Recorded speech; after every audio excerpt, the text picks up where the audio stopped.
with Spice One, with the Black Bossalina, you had the Kill Street Blues and the Wanna Be a G, both on that album. And the thing that I thought was interesting is, one, Kill Street Blues is what Spice is known for, murder, chaos, all that stuff. But Wanna Be a G is more pimpish, he's boasting, all that.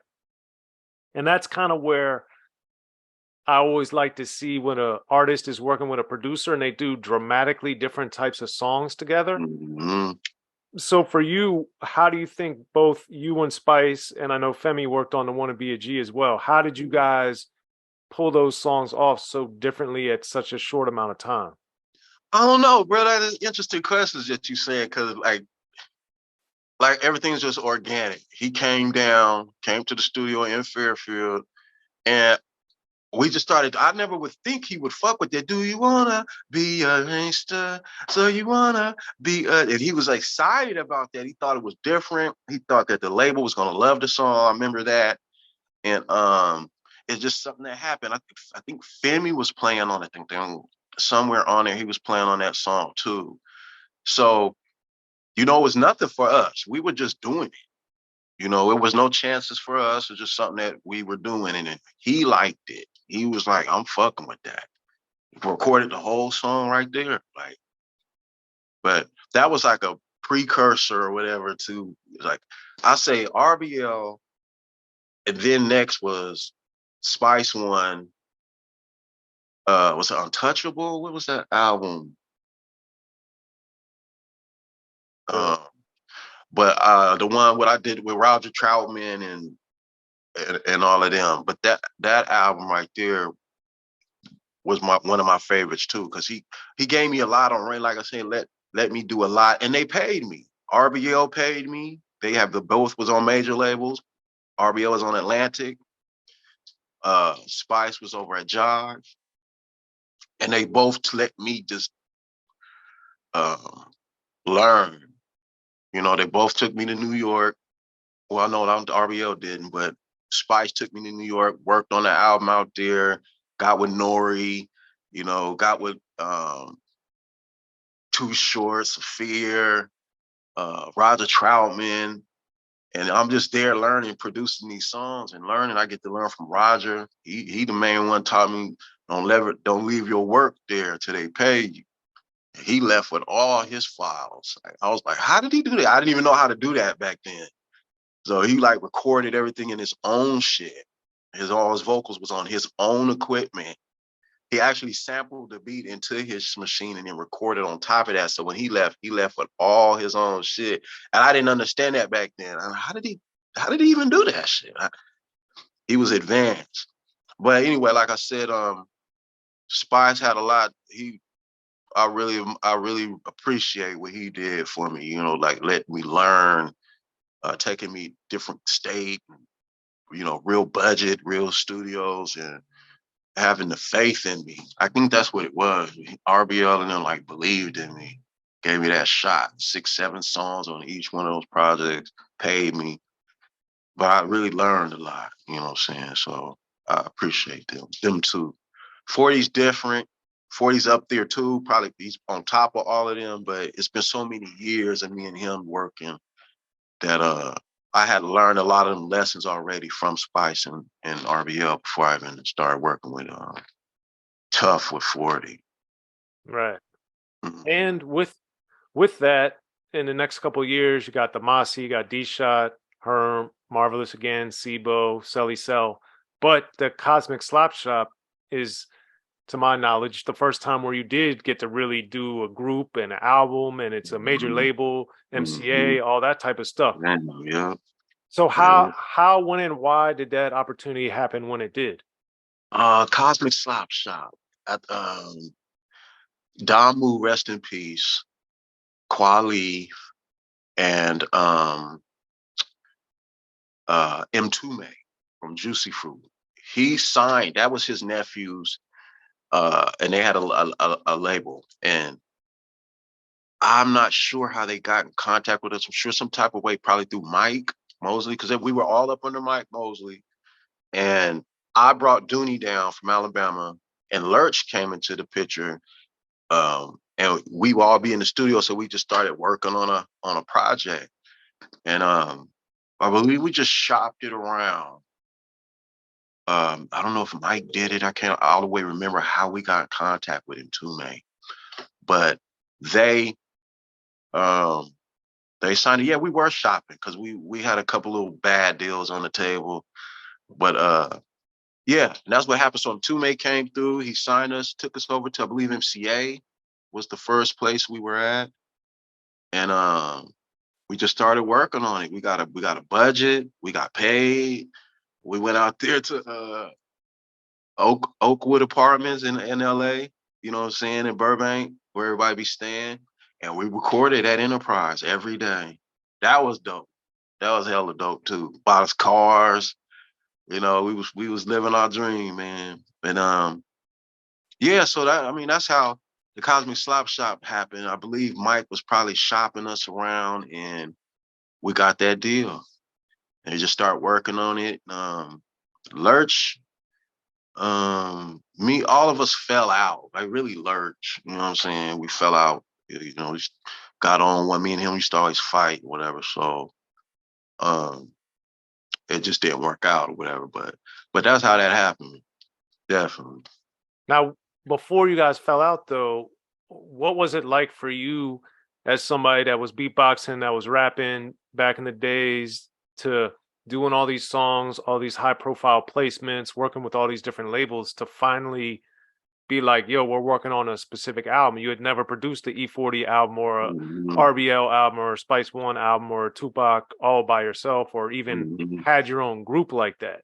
So how mentally were you affected, or how was that different for you to really be able to do that? Oh, it wasn't. I wasn't. I just always felt like you have to do an album to be a great producer. Like Dre does the whole album. You know, that was my, you know, and I always wanted to do that. Have the artist mention your name, and you know, people know you the sound behind this movie, the soundtrack that they're watching, this audio book. You know, they know you part of the book, putting the sound down. And that was what I really wanted to do. That was a dream, to do that. Sit down and get the best out the artist, come up with these songs, blah, blah, blah, blah, blah. And so when it came to fruition, I was just ready to do it. I was just like, you know, can I do it? Can we do song after song after song, not each one sounding exactly like the other one, each one having its space, its own vibe, but it's all cohesive? Can I do it? It's ultimately, that's what this whole shit is for me. The journey is, do you belong? Can you do it? Why are you here? Show up.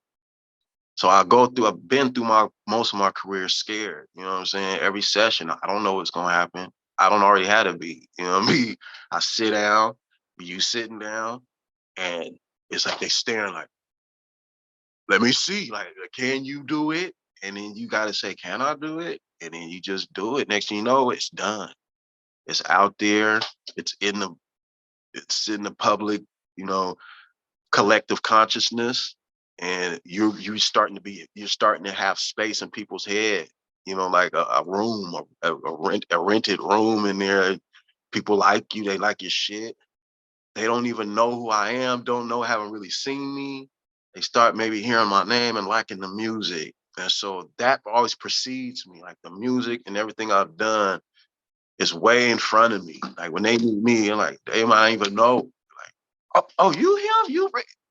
Oh, Rick Rock, yeah, I heard Rick Rock, yeah, blah, blah, blah, but they don't know what I look like, they don't know none of that, you know what I'm saying? So it's cool, you know, I like that, because the main thing is the music, and just, you know, it's like a dream, man, living the dream and shit. Ultimately, like, is this a dream or reality? Sometimes with this shit, it can feel like a dream or reality, you know, or a non-reality sometimes. You're like, damn, did I do that? I did do that. It's been so many years now.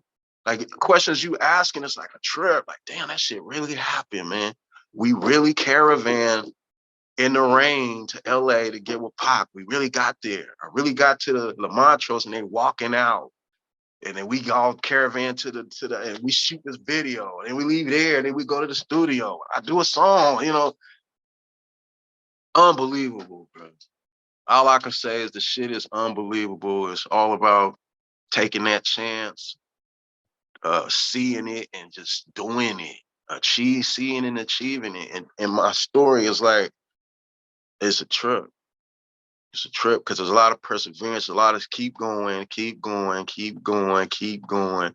And I ain't even talking about the bad times, you know what I'm saying? The peaks and the valleys of just doing this shit. But just for me, it's a path. I love this shit, you know, like it's the enemy not on me, man. So I don't know. I might be all over the place. I digress. Nah. But it's important. And the thing with Cosmic Slop Shop, beyond Falling Out and stuff, all those songs we've discussed and a lot of the things you've been building, getting bigger, bigger placements. The artists you're working with are doing extremely well. But that project didn't do well like a lot of the other stuff. What effect and impact did that have on you as an artist and then separately as a producer? I don't know. I think like with the Cosmic Slop Shop non-success, it was like it's crazy. Like it's a lot of less. Say so. In other words, you have the initial reaction of like what maybe the label didn't do this right or we didn't connect or whatever. Then you go through the production. Was it the production? You and the label, like, was your production? You guys didn't deliver. You know, and that's all goes into what I was saying when, you know, do you belong? And this whole part of the journey of that. And it also shapes you into a position where you go, puts you in a position. So I stepped back from the mic, from rapping, it really got on production exclusively. So it pushed me there. So, you know, it's like, man, I got to keep, like, there's another deal. It's not promised, probably never. And it, you know, it teaches you about labels getting dropped, how they act, different humans. It's like a case study on human behavior, you know. And so even with Federation not doing the great, even though it did cool, like people love it, but it didn't go gold, platinum, nothing like that. And so those things, yeah, they weigh on my psyche, like putting my own projects out that don't go platinum, you know. So, and those things push you, okay, well, maybe you should just be give it on your production, because that's where you're having, you know, your success. And everything has its story. Like Cosmic Slop Shop, the behind the scenes was crazy. So the artist dysfunction, like us, Lurch, all that counts, the management, all that. Then all those little things come into play when you're thinking of a project that you did that did not do well. You know what I'm saying? Like, at the same time, you're not exclusively, I mean, you're not really knowing what well and is this normal? Will it pick up with this? And then labels start acting funny, you know what I'm saying? Calls, hey, shit just get weird. And next thing you know, you off the label and you figuring it out. So from there, I just said, I'm working on Dooney Baby.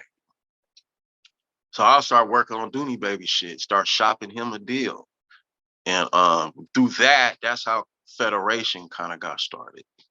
Working on his shit, and then, you know, meet this dude and working on this shit, and then maybe did a couple songs together, and like, you know, and then it just started going from there. But so I don't know. It is a psyche fuck when you do something, you put a lot of your time and heart and energy, and doesn't have commercial success. But that never really bothered me that much. More so if it's whack bothered me.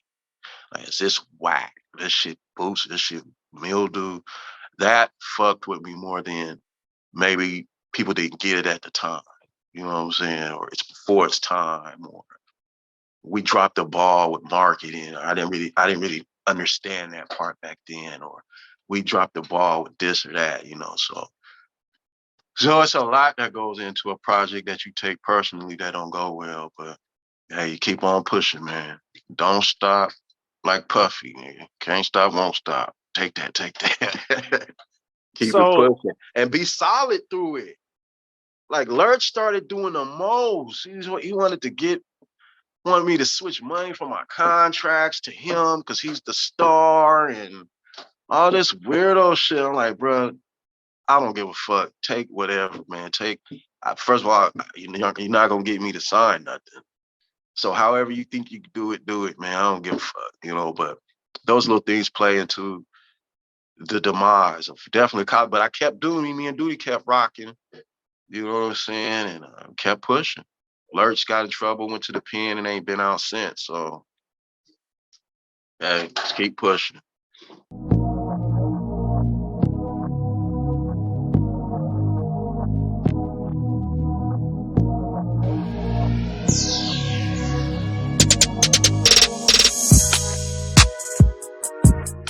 Be sure to check out the History of Gangster Rap by Soren Baker. He's official. History of Gangster Rap features exclusive interviews with Ice-T, Snoop Dogg, MC Ren, the D.O.C, and dozens of others. The History of Gangster Rap, a definitive look at how Los Angeles changed rap forever. In Los Angeles, the streets definitely set the tone of the hip-hop music. At 19, I got a $50,000 car. My whole angle always was, I'll be street, but I will always tell you the horrors that go along with this life. It would be penalties and casualties for just wearing the wrong color in somebody's neighborhood. And once gangster rap made it from the streets to the TV, the genre exploded. With Fab 5 on Yo MTV Raps with NWA. Yo MTV, it just catapulted us from being local heroes to national gangbang rappers. The History of Gangster Rap discusses it all from 1980 up till today. It's always gonna be shit happening in the streets.